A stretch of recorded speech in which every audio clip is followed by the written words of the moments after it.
Coach, it's the season of the big game, and every big game needs big flavors, and there's no bigger flavor than my game day coach's dip, Sriracha cream spinach. Check out the recipe.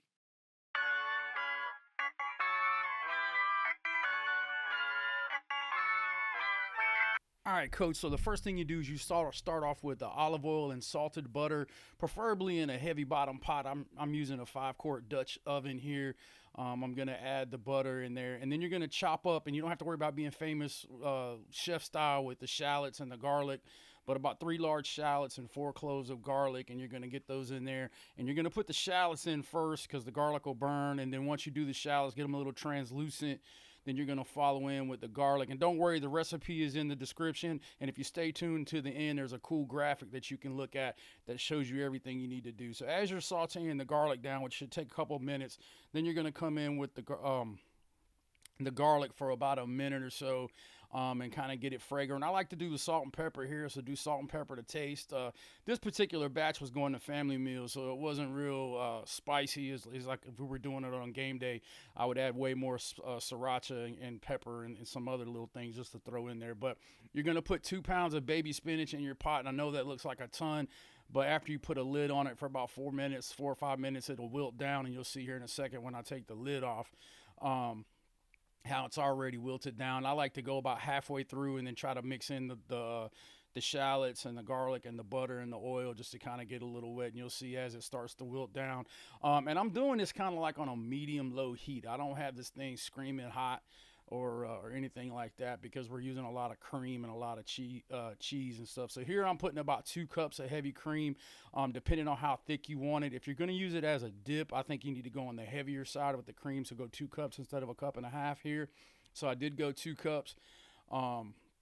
Got a little runny at the end, but we adapted and figured it out. Then we're going to go in with a full block of cream cheese. Yeah, there's nothing healthy about this. You know, your wife or your girl is going to think that you got some spinach dip, but they're not going to realize that it's cheese and cream with a little bit of spinach in it. But you're going to go in with the cream cheese. I like to cut it up in little cubes, and here's where I'm doing the red pepper flakes and the sriracha. Now I make a cold version of this too, so if you'd love to see the cold version, it doesn't use the cream and stuff like that, let me know in the comments, and I'll do a quick recipe for that one as well. But I'm gonna do the cream cheese, the sriracha, and the peppers. Then I'm coming in with some shaved Parmesan. I had that left over from some spaghetti, so if you want to use fresh Parmesan, you can. But I had some shaved, so I used that.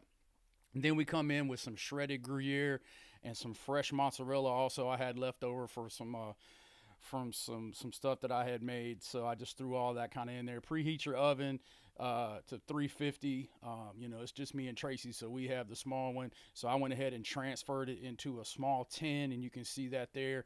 We're gonna top it with some breadcrumbs, and then come over it again with a little bit more parm. Throw it in the oven for about 25 minutes. Let it get golden brown. And the cool thing is I was actually making this batch for the next day, so I refrigerated it and then reheated it in a crock pot once we got to my daughter's house. And I love to serve this with baguettes, pita chips, tortilla chips, anything of that nature. And here you can see the recipe card with all the instructions. I hope you enjoyed this recipe. Drop a like and subscribe if you haven't. Let me know in the comments what's your favorite game day dish, and maybe we can recreate it, or I can share a version of mine with you.